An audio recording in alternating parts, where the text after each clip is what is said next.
Let me tell you about something that feels like a time machine.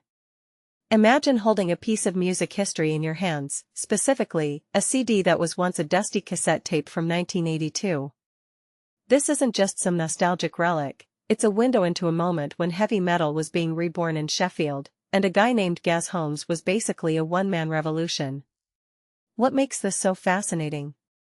Well, think about this. In an era where music is streamed in seconds, here's someone going back to the roots of the new wave of British heavy metal and giving it a second life, not just for fans, but to fund music therapy for people with dementia.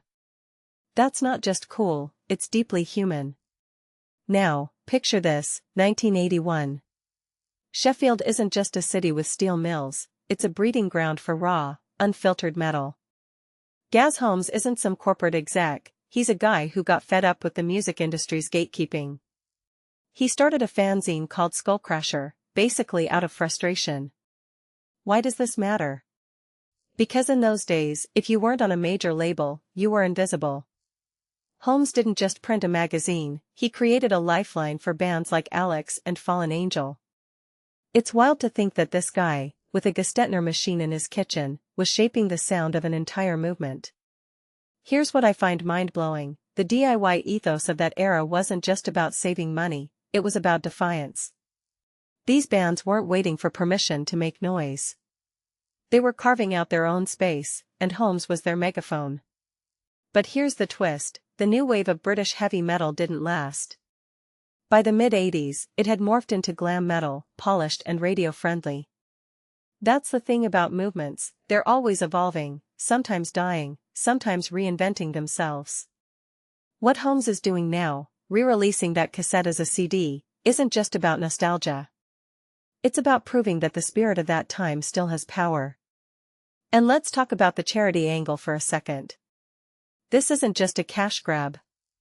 Holmes is channeling the proceeds into music therapy for early onset dementia patients. That's not just generous, it's a reminder that music isn't just entertainment. It's a bridge between generations, between memory and emotion. When you listen to that Steel City Rock compilation, you're not just hearing riffs, you're hearing the heartbeat of a community that refused to be silenced. So here's the bigger question, what happens when we lose touch with these raw, unfiltered creative acts? The internet gave us infinite access, but did it also dilute the magic of discovery? Holmes' project isn't just about preserving history, it's about challenging us to think about how we value art, how we support it, and how we let it shape our lives. Whether you're a metalhead or just curious, this story is a reminder that sometimes the most powerful revolutions aren't loud, they're quiet, persistent, and built by people who refuse to let their voices fade.